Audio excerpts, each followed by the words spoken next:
Hello, everybody. That was a lot of hellos. Did you count how many times I said that? Okay. Hello, everybody. I hope you've been having a good day on today. This is May 9th, 2024. And as you can see, I have a special guest with me today in the house, in the virtual. Well, it's not in the virtual studio, it's in person. I think this is, besides my wife, this might be the only other person I've had right next to me. So, this is my mom, everybody. So, I'm introducing her because you already see her. Normally, we bring our guests in after the music, but we are getting ready for, as you all know, Mother's Day weekend. And, since we're getting ready, I want to have my mom on here to be with me and ask her some things about motherhood, about her upbringing, things like that. So we're going to do as we always do on Real Talk Interactive Live. We're going to ask that you go ahead and start sharing, go ahead and start tagging, let people know that Real Talk Interactive is live on this Thursday, May 9th. So as I always say, I hope you've had a great day on today. If you have not, um, God has time to turn your situation around just like that. And mom, what is that? I was actually mocking my mom last week when we call you. Sometimes you always answer for me, say, "This is the day that the Lord has made. I will rejoice and be glad in it." So she always says that. Now look, now if you all have seen the promo, I always I had two hashtags about my mom. Hashtag cheerleader for Jesus and hashtag fix it mom. She used to say that about herself when we were growing up. Um, so that's her two hashtags, and this is um, hey, this is Real Talk Interact. So go ahead and start sharing, and as we always do, we're gonna play some music to get things going. And I asked my mom to pick out the music since she's a special guest tonight. And she picked out the music and she said she has so many songs she could choose from. So I said, what's the first one that comes to mind? So we're going to get it started with This Morning When I Rose by the Mississippi Mass Choir. And the lyrical presentation is by Romancel Sis 22 YouTube channel. So let's get it going. Go ahead and start sharing, texting, calling, letting people know that we are live. Let's get it going.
All right. That is This Morning When I Rose, sung by Mississippi Mass Choir, and the lyrical presentation was by Romanso Sis 22 YouTube channel.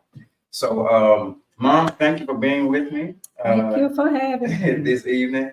Uh, Neither, look, this is funny because neither one of us are camera people. I gave this testimony that this thing that I'm doing now, I would have never done pre-pandemic, and it's something that God actually put on my heart to do. And so I give God all the glory for this opportunity to talk to you all and to bring guests in front of you.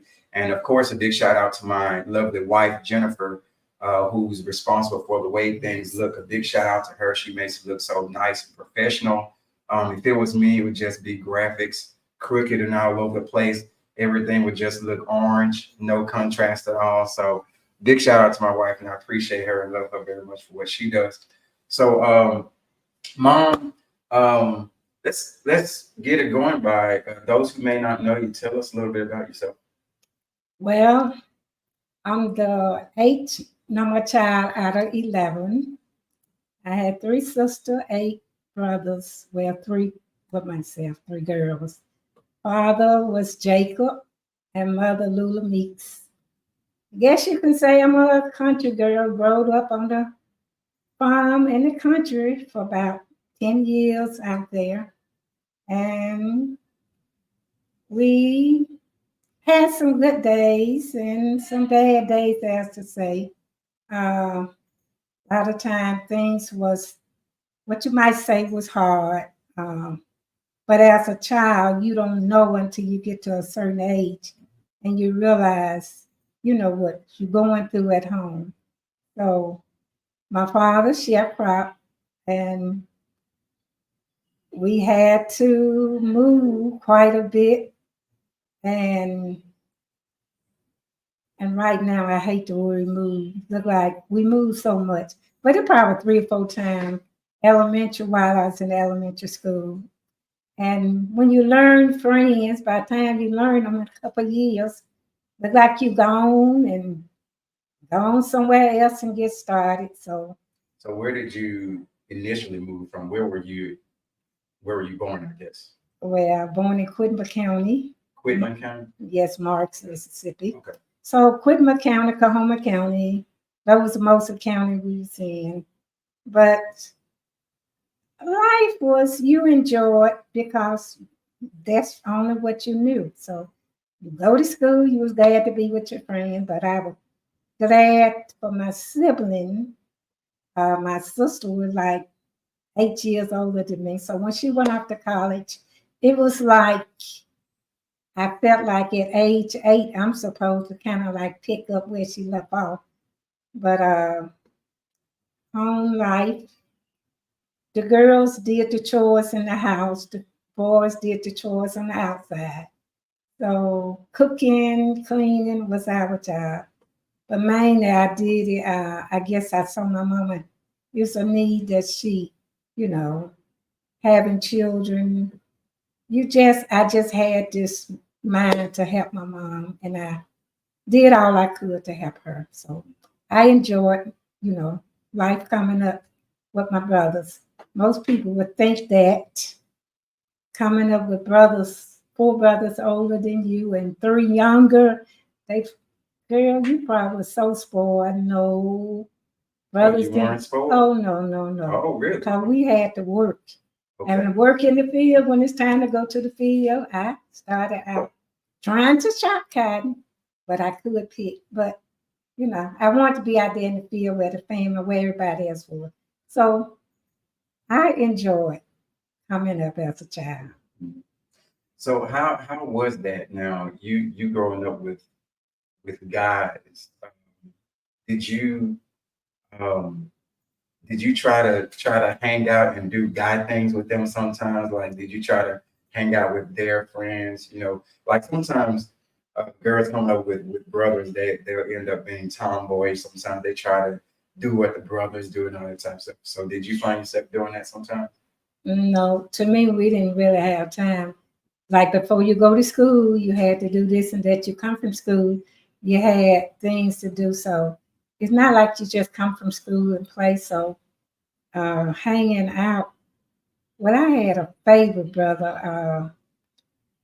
Don't say it. I'm not going to call his name, but Don't show I your was favorite. with him because my youngest brother, I had three youngest, but it was kind of like, I was kind of like support, I care for the younger one. You did for them.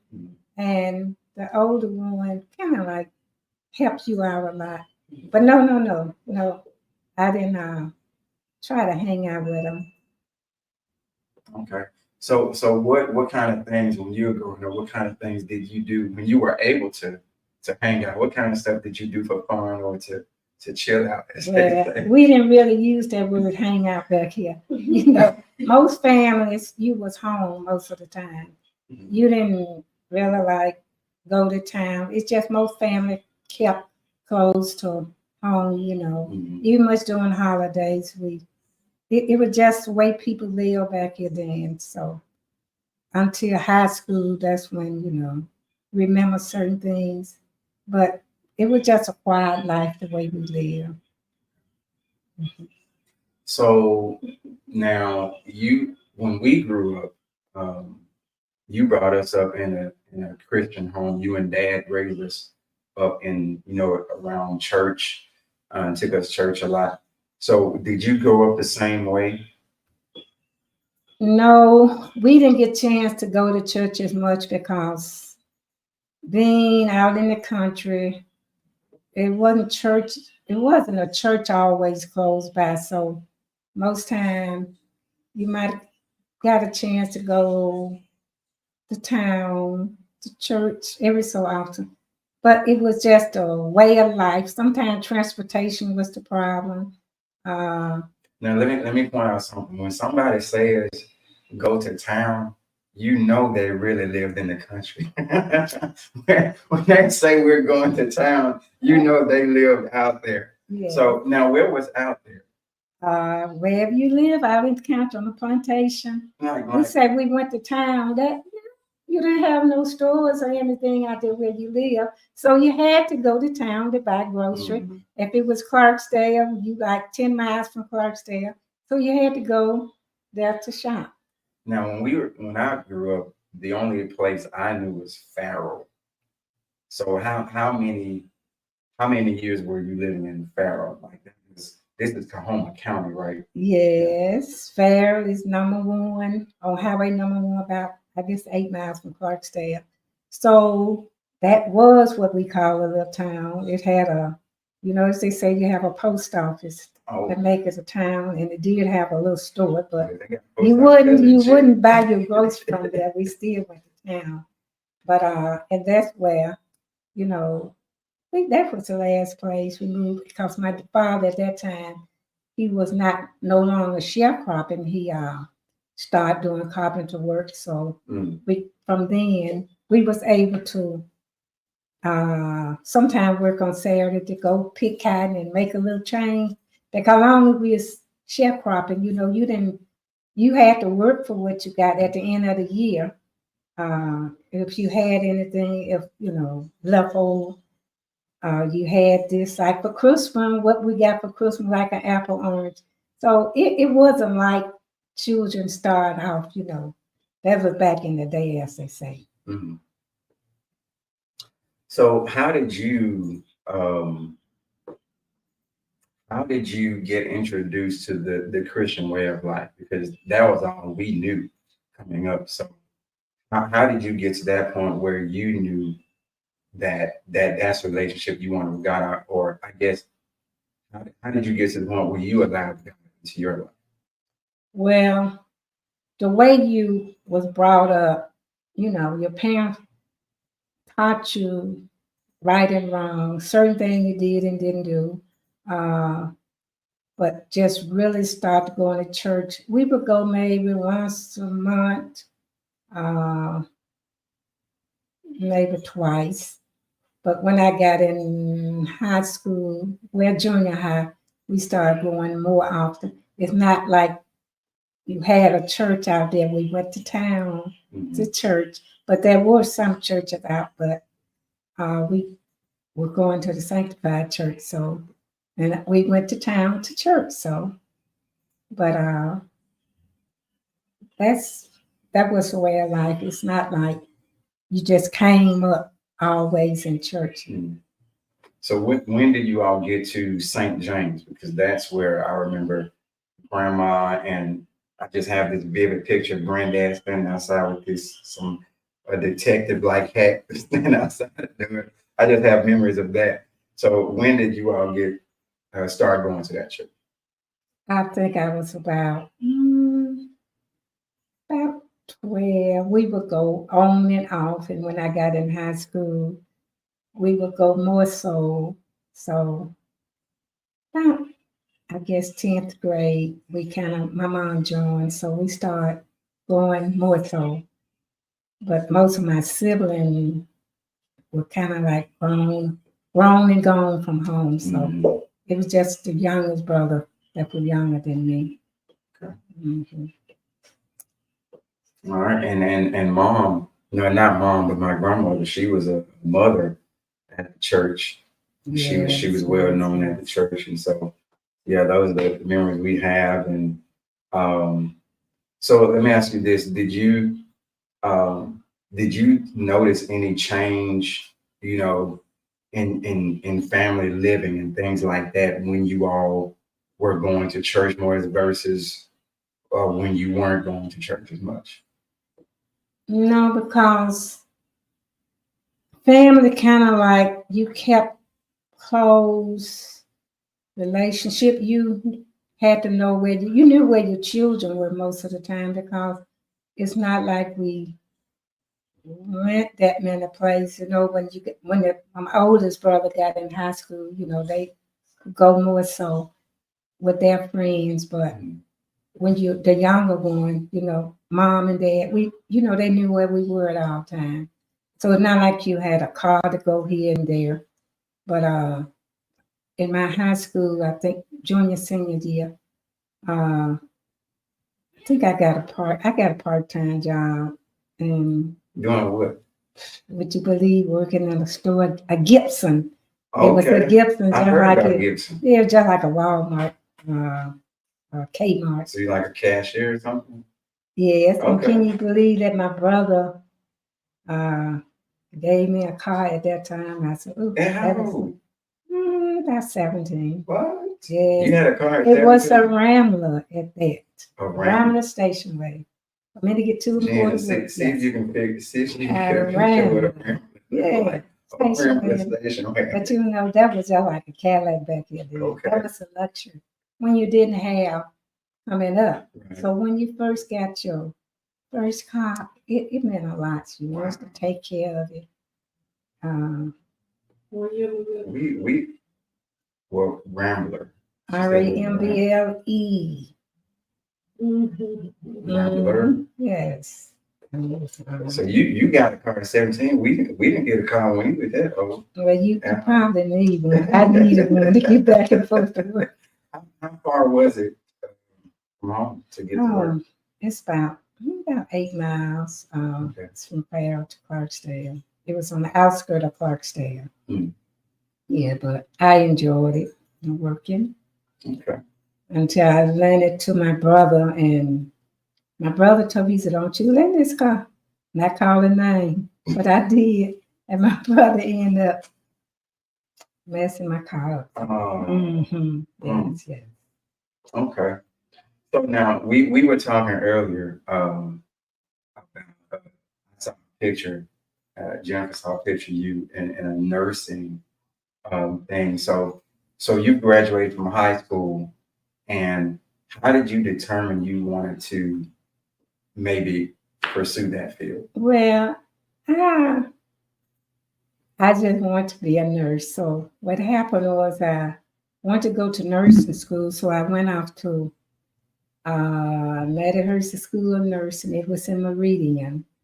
So just out of high school, um, I had a problem adjusting because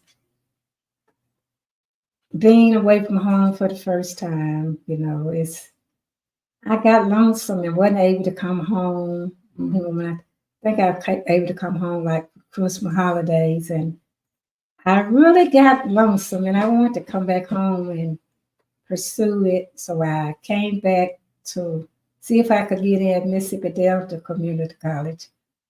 I was not able to get in. I had to wait like 2 years. So in the process, I said, well, I'm gonna just go on and take some courses. So I went on and I say, been waiting 2 years. I ended up changing my major. I went into elementary education Oh, because really? I had enough hours to go and graduate from the junior college. So I started that and I went to Mississippi Valley State University for a year. And about that time, Mr. Wright was there. And I get that made a big difference too. So you met Dad at that? Oh no. I met him at St. James. Oh, okay. We was talking, oh, that's a beautiful picture. Oh, we was talking my junior, senior year in high school. He was he's a very nice young man. Uh, what made me people say, what you like about him right off?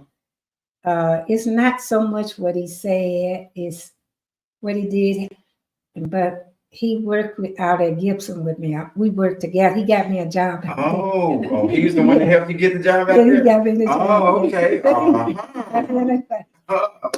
Anyway, Comes anyway, so we he was going to Valley and I was going to Moorhead, so it wasn't too far apart.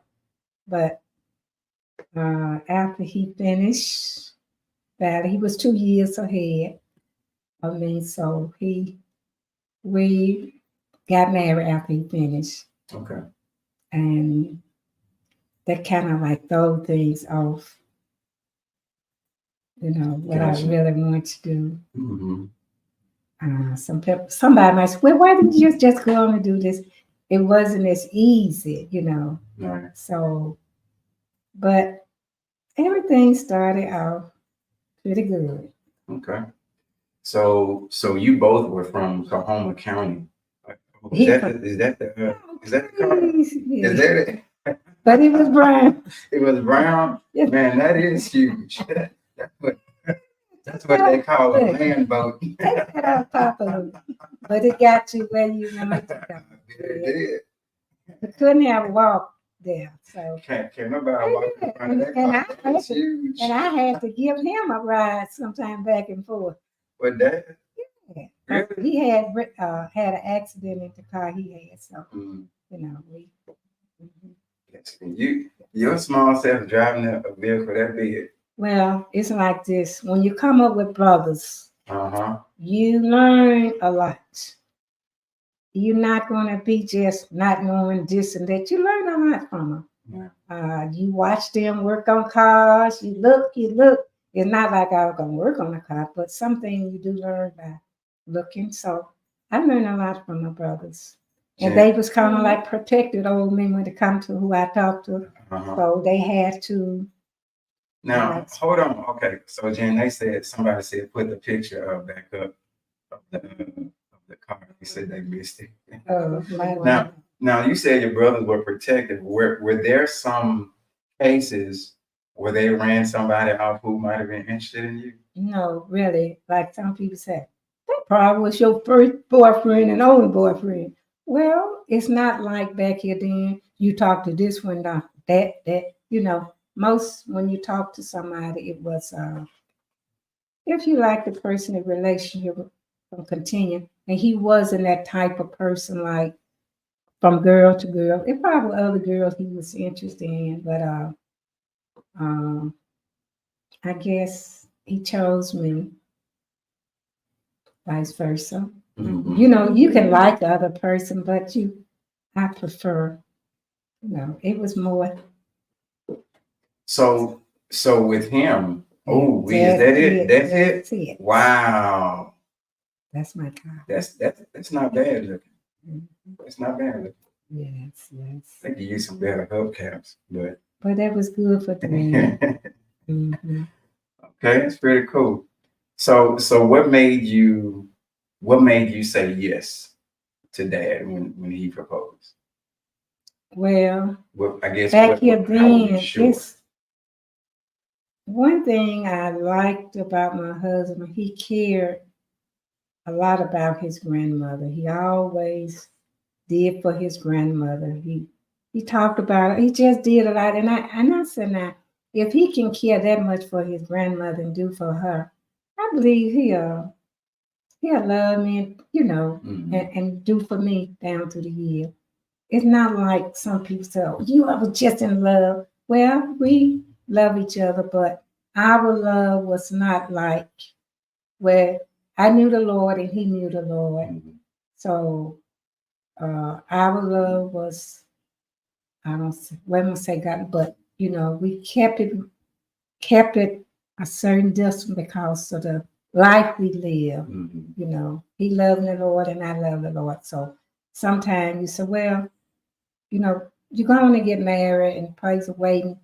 Like the older people used to say about, you courtship goes so long and we just didn't want to do anything wrong. So Right. we ended up trying to do the right thing, you know. Awesome. So now you've gotten married. Um, how long after you married was your first child? Uh, 2 years. 2 years. 2 years. Okay. So Um, I forgot to ask this. What now? You all were, or I mentioned you both were from Capona County. How did you get to Greenville? Well, at that time, when he graduated, he got a job here in Greenville at, um, I'm thinking it was Solomon. So Ella Riley, our pastor now, he had moved down the same year Richard graduated. He was already here. So he had gotten to church. And so when Richard came, he came really joined church with Ella Riley. So it's How did you all know he was like? How did you find him? Like the find who? everybody. Oh, Ella Riley went to St. James. He was there when we were going. Ella Riley was the junior pastor. Mhm. Richard was the junior deacon. So it's kind of like when Ella Riley came to Greenville, Richard ended up getting a job here. So he ended up going to the church where we are now, little like Jerusalem on Casimir Street. How At did you that time. find the church? Did you automatically No, know no, no, about it? no. Ella Riley knew that Richard had gotten a job here. Oh, in he Greenville. did. Okay. So Richard knew Ella Riley with him. So, you just go to the church where you know a person. Right. You don't have to learn of them. So I ended up, we got married that same year Mhm. that he came, Cool. December. Okay. Mhm. So now you had 6 children. Uh, did you always plan on having like I think well, we the well 6 children. I was trying to think like in today's time that's still like a lot. Even back then Oh, it was kind of a lot. Did you all plan on having like a big family? no. Big, back then, you wouldn't call it big, but if you No. look at it now, people call it that. Because he was from a family of 17. I was from a family of 11. So it's not like we planned that number. It's just that once I had a daughter, Mhm. like 2 years later, another one, and 3 years later, and I'm saying, wait a minute, girls, girls, girls. And yeah, somebody might say, why didn't you just quit? I said to myself, I know my husband wouldn't just love being in the family with all females. You got to come home every day, nothing but female. So I was saying, if we had another child and it was a male, I say, I believe he would be so happy. But then once I had the one son, which was you, Mhm. I'm saying, wait a minute, he's going to be with all these girls. And he needs, like I knew what the next, I said, if I had another son for this one, for James and Richard to have someone that would be perfect. So that was supposed to be it. I got my 3 daughters and 2 sons.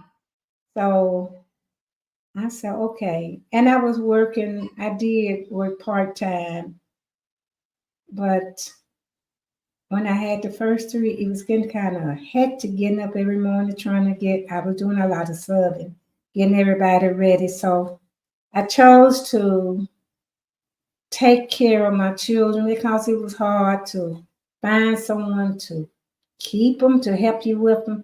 So I felt like if I stayed home, I could do a better job with them, uh, even after you all got to be like 10, 11, 12.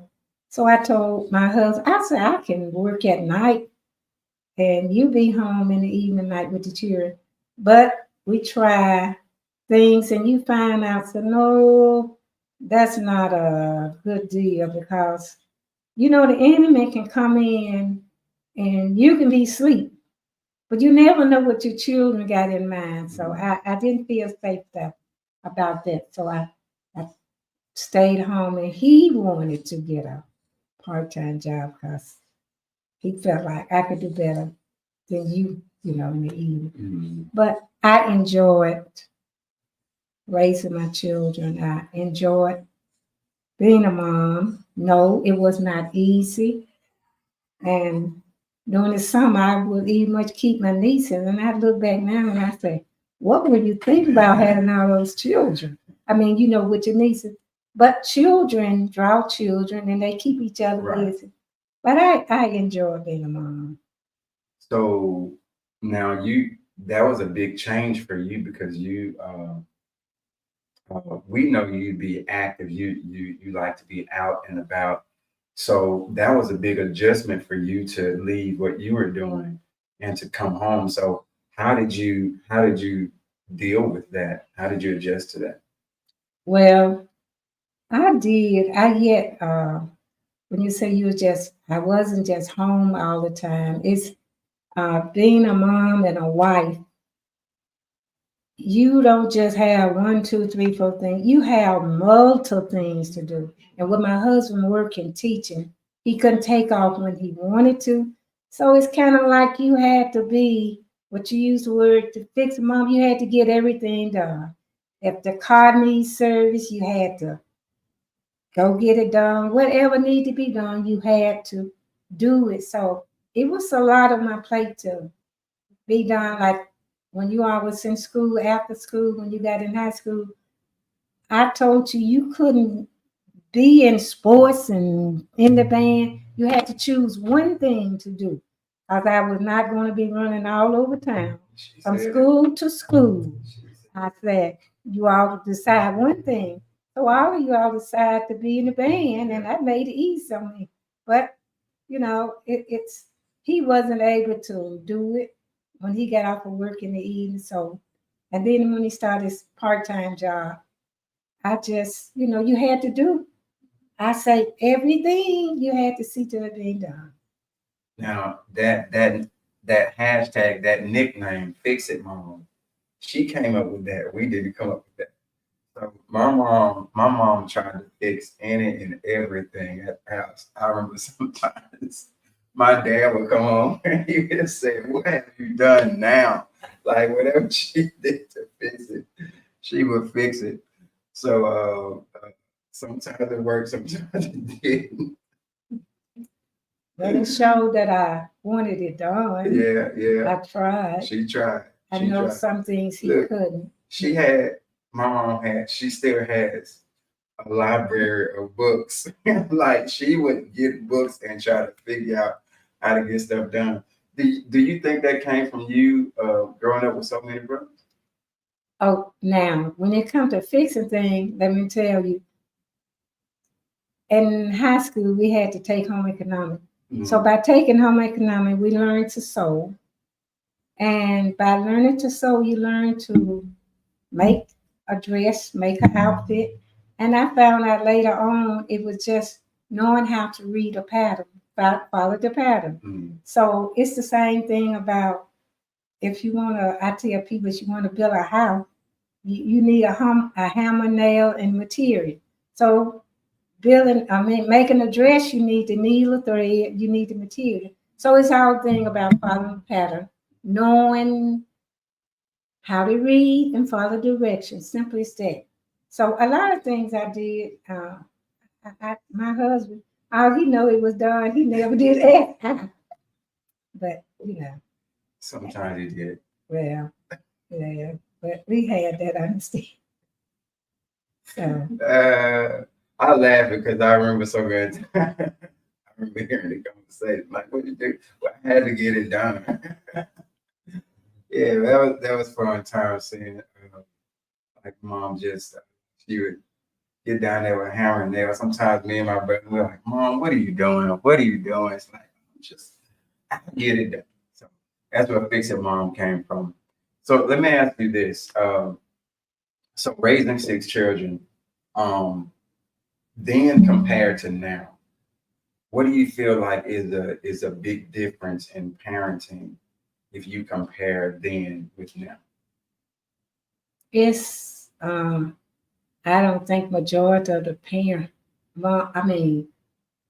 nowadays, 9 times out of 10, they wouldn't choose to have as many children. And I feel like more women nowadays, they choose a career over being a mom. Uh, well, it's hard to it was easy for me to stay home because I had my husband was working and I knew how to take, if we say a little, and do a lot with it. What do you mean by that?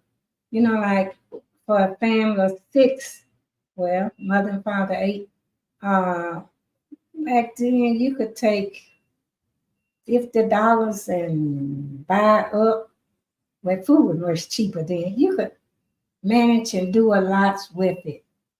Uh, and God just gave you how to do because the way you came up. That's another thing, is help you to know how to manage and budget things.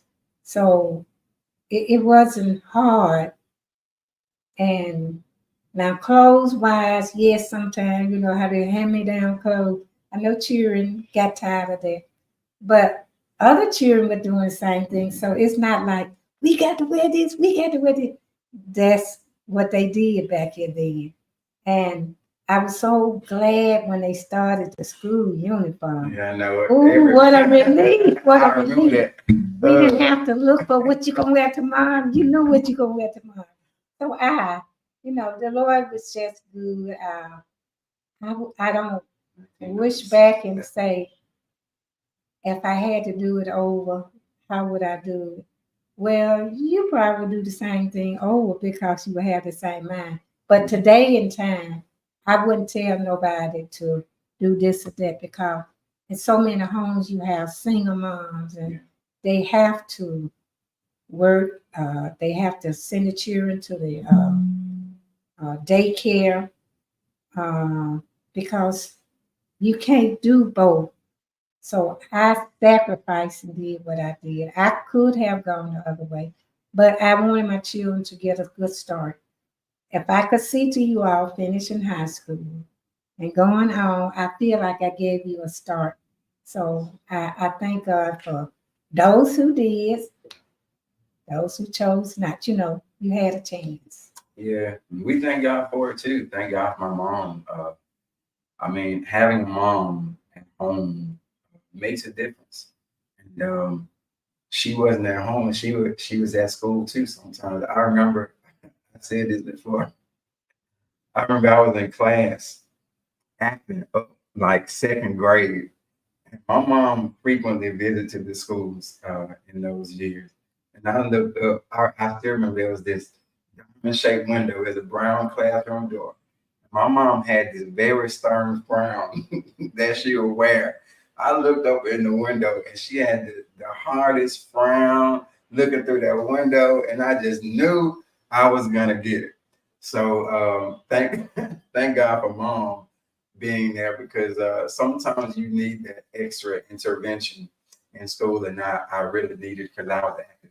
So yeah, I think mom being at home that's a big difference. For people who can do that.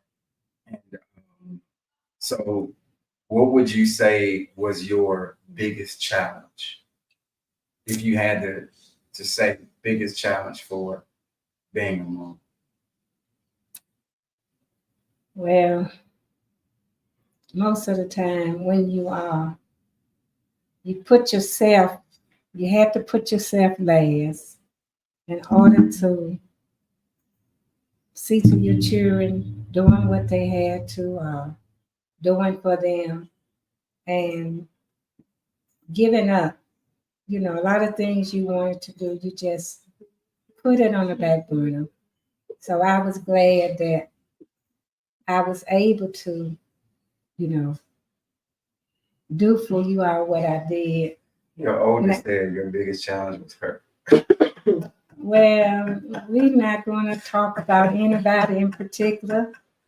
Uh, I do know when I did find out when the children grow up, boy, they have so much to say about the type of mom they had. Mom, you were so strict, you were so mean. Oh, yeah. And I said, if I was that strict and mean, you'd probably be much, much better than what you are now.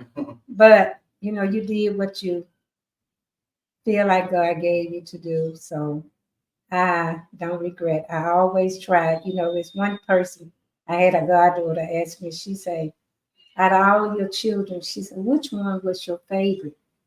And I would say, favorite. I say, And I said, it wasn't because I love all. I tried to be fair with all. I didn't want nobody to grow up and say, Mom, you treated Mary better than you treated Diane. And I didn't want that, and she punished us all equally and fairly. And I remember the Bible story about was it Jacob and Esau, Isaac, Rebecca, how they favored their children. And I mean, I think I was in high school and I thought about that. I said, I wouldn't do that. I wouldn't want to do that. But never know that you would come through that. So that stayed on my mind, not try to treat everyone fairly. Don't try to look like some people say, if this one do good for them, if that one doesn't. Because I found out it will have children coming up, sibling resentment toward each other, And so I just did what I felt was best. Cool. Yep. Thank God. Look, this is my mom. She was talking about stretching things, and I thought about how we would all the time have to go to McDonald's and get chicken nuggets or tennis strips. My mom was so determined not to have us go out. She's like, why would you go out? You can eat that at home. And she would go home. Now look, this was cool. My mom would go home and make what we were trying to get at the restaurant. She's like, wow, she made tender strips at home. Now this was before they had these individually cut out, chicken tenders separately. She was doing this before they were separated though. So she would sometimes make things that we were trying to get from a restaurant. She's like, why would you go out and get that? You can eat that at home. So we had to hear that a lot. We rode by McDonald's. We wanted to stop. So we do that. And that's one thing I carried with me. My kids can say I never waste, or I try not to waste. And so it's something like I drilled that into my kids, not to waste food because I feel like we grew up the same way. We didn't waste and we tried not to. So now you had your 6 kids. What was life like? Now we've all grown up, we've become adults, and now you start getting into grandmotherhood. How was that? Like, Did that feel weird for you? No, because when you're able to raise your own, it's like not like I had to take care of your children. Some parents have to start off raising their grandchildren. I didn't have to do that. You took care of your family, praise the Lord.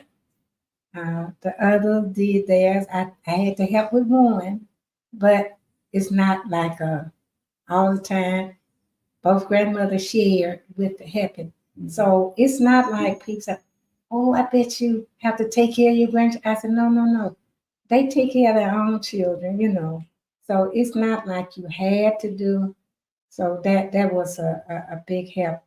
That's one reason I wanted black parents. I raise you up to take care of your own children. Like my mom told me, I hope you be able to take care of your children. You have children. I didn't forget that.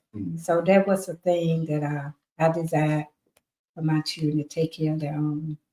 Did it feel weird when you first started hearing grandma? No, it was just a name. It's not like some people say, don't call me grandma. I don't like this thing older. I said, it's just a name. I don't feel no older. It don't take away from me.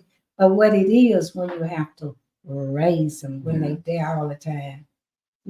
So Okay. as long as you're able to do for them, that was all right for me. Okay. So what would be now this is something I thought about too. Growing up, you were around, I don't know if you intentionally did this, but you were around a lot of older mothers when we were growing up. I know people like Mother Spates, Miss Gray, the church mother. I remember hearing a lady say that you were always visiting the church mother. So is that something that you intended to do, or is that just something that you just did out of fellowship? Well, the older saints they was always there if you needed help. See, I didn't have any relatives here when I came. I didn't really know anyone to help me. So by going to church, you learn this and that person. And if you need help, they was there for you. People was there for to really help you. So and I was glad you have older people. I knew they was gonna correct you all if you did wrong, or they gonna tell me. But husband, whoever had to correct you. So that's what I like about the older saints. They were gonna make sure you do what you're supposed to. I didn't have to worry about you all of that either. Because I wanted my children to, if you gonna show your bad side or your ugly side, I prefer you to do it at home so I can get you. And when you get away from home, I won't have to. When people tell me your children, they so mannerable and so I said, my children. I said, okay. Yeah. I said, oh my. I said, maybe what I'm doing at home is happening. But I didn't want my children to give other people probably that same way going to school. I know the teachers had to deal with a whole classroom. And I didn't want you all to add to. Some children might not have had the training, but if you was raised right, show it when you get away. So that's where did. That's why older people was always there. It's like mother figure, and they was at the church, so that was a big help to me. Okay.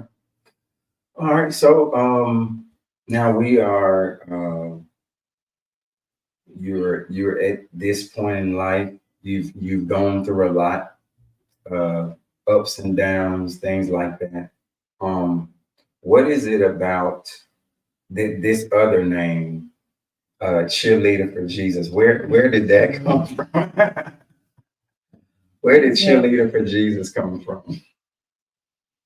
You get to a point in life, what you say, falling in love with Jesus. It's the best thing that ever happened to me. I always said, even when my husband was living, I said that husband was there for me.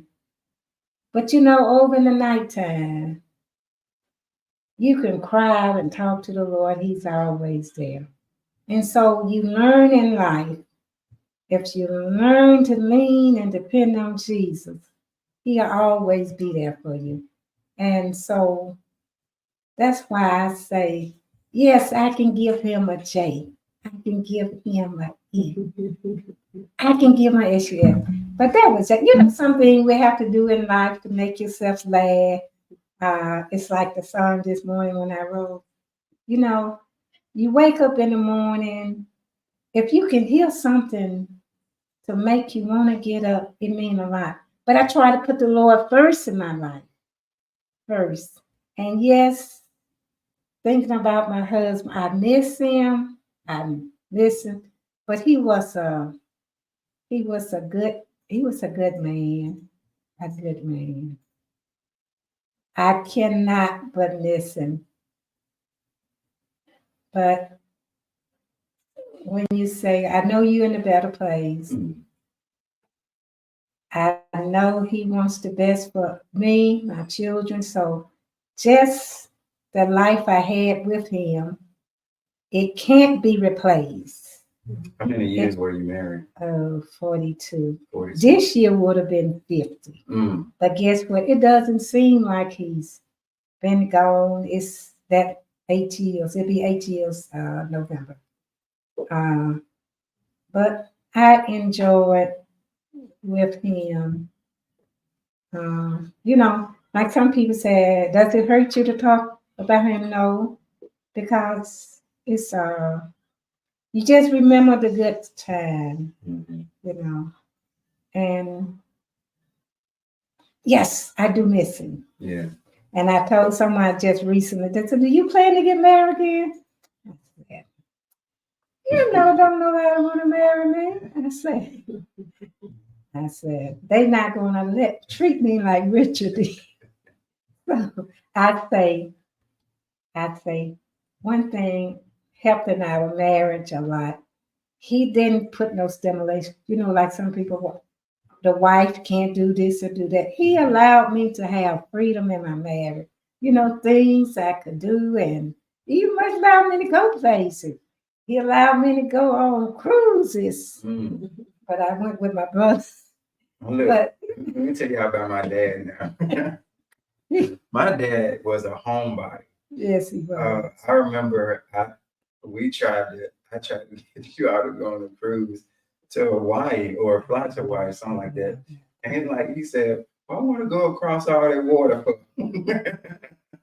Yeah, I know. That wasn't him. He liked being home. So because he liked being home, he allowed me to go. But he could have just been the opposite. You ain't going nowhere. Stay here with me. But he wasn't like that, And I admired him for that.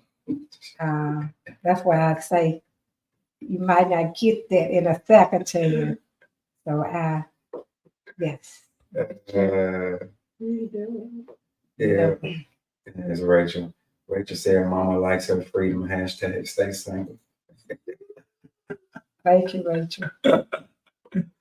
Well, cool. This has been cool.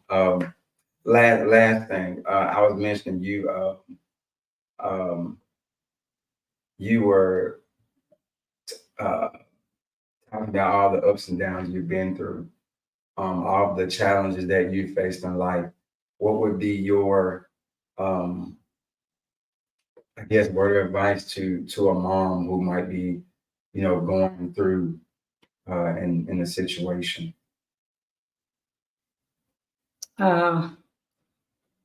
If you have the Lord on your side, you can make it. Nothing is too hard for you. I don't really feel like married life, I would not have made it if it hadn't been for the Lord. Because self is always, I want to be who I am. I'm grown. You can't tell me what to do. It takes a lot of denying. You got to deny yourself. So You got to be able to talk about things.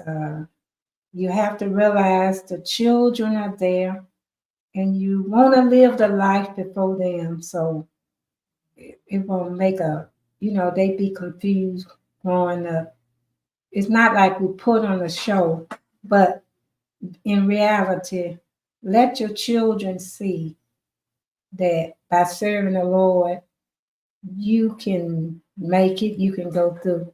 But it's hard, much harder if you don't know the Lord to go through because you are who you are. And unless God give you a different heart, you gonna be, confusion because the enemy gonna come in so many times.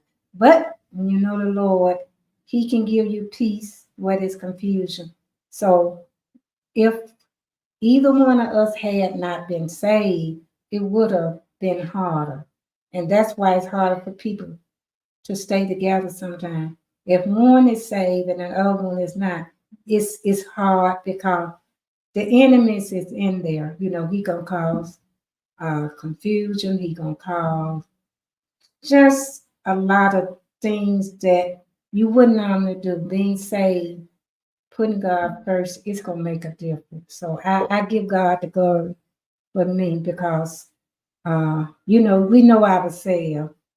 And I give God being submissive. It don't mean that you have to be a doormat, but recognize and honor the person for who they are. Love the person. Don't expect that person to be like you are because they are not. A man gonna be a man, just like a woman gonna be a woman. So we kind of like have to meet halfway sometime, or 3/4 away, 1/4, however. But no two people gonna think alike, and I think that's a lot of time in marriage. He won't do, and I feel like sometimes we can compare our husband. If my father did this for me, or that, I feel like you should do this or do it more, but you can't do it. And I say, I think sometimes we make a mistake. Uh, a young lady, when we make that statement, my daddy did this or that for me, and you should do. Well, a young man can say, I'm not your dad. I can't do what your daddy. Your daddy is daddy. I'm your husband. I got to learn the way. And I feel like if we go into it, the younger you are more easy to bend and give in your 20s, early compared to your 40s and your 50s. You get married then, you already going into a relationship to a person already settled in their ways. And a lot of times we don't like to give up the way we are, so sometimes it's much harder the older you get. The easier it's younger. When you're younger, easy to bend. Yeah. So if you put God in your marriage, keep him there, you can make it. I'm not saying it's gonna be easy, but you can make it. Awesome. Awesome.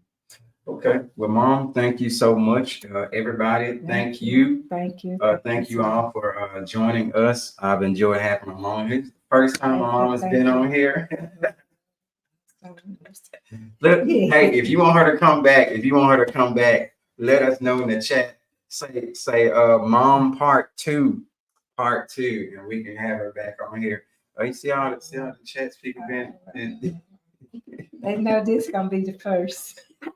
And the last, but enjoy. She said the last. All right. So look, you all start praying because look, when I asked her, she's like, well, let me pray about it. Let me in all our ways. Acknowledge him. All right. They said waiting on part 2. Request is already there. So thanks again, Mom, for being with us. And to all of you mothers, happy Mother's Day to you. Those of you who I won't see, thank God for godly mothers. I thank God for my godly mother. Thank God for a godly heritage in her mom, godly grandmother. I had godly grandmothers on both sides, had godly parents. And I just thank God. I'm so blessed, and I thank God for my mom. Thank God so much for her. And thank God for all of you mothers who have set an example in your homes. Yes. Thank God for each of you. Some of you have impacted my lives, and I thank God for you. Okay, last thing now. Okay, this is my last one, everybody. Now, we had, speaking of mothers, we had some godmothers Yeah. that were instrumental in our lives too. So how did you, what made you introduce the godmothers there? Like, how did you go about doing that? Well, I didn't. It's they chose. Oh, really? They adopted you. I want this to be my godson. Okay. And it's not like they gave you gifts and money. It's just when you say a godmother, I just look for you to be there to help correct them. You see them doing something wrong. Hey, it's not like so much doing this and for you, but the Lord just had them there for me. I appreciate it. I didn't have no, like I say, and most young people my age was working at church. So I'm glad for the church mothers.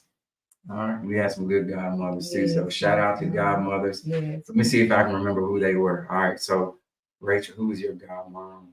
Who's Rachel? Mother Moore. Mother Moore was Rachel's godmom. Missionary Marshall was Tish's godmom. Sister Riley was Angelina's godmom. My mom, godmom was Missionary Chapman. David's was Maple. Sister Maple, yep. And Ben's was Sister Rita. So we all had some good. Sister Teresa. Rachel. Okay, Sister Teresa too. Rachel. She was. Oh. She called her now since Mother Moore. Oh, since okay, I got you. Okay, well, anyway, happy Mother's Day. We were just having an aside about God. But anyway, happy Mother's Day, everybody, and I hope you celebrate your mothers. Those of you who have your mothers, and even if you don't, she said it will be more than that. She said it. So even if you don't, we thank God for the memory of mothers and what they meant to us. So we even thank God for the memories of godly mothers. So thank you all for being a part of Real Talk Interactive Live. You have made it live. We've enjoyed your comments so much, and thank you all so much for being with us. And with that, you all have a great night. We're going to end it the same way we came in. We're going to end it with This Morning When I Rose, sung by Mississippi Man. She loves that song. Lyrical presentation by Romancer Sis 22 YouTube channel. You all have a blessed night. Thank you.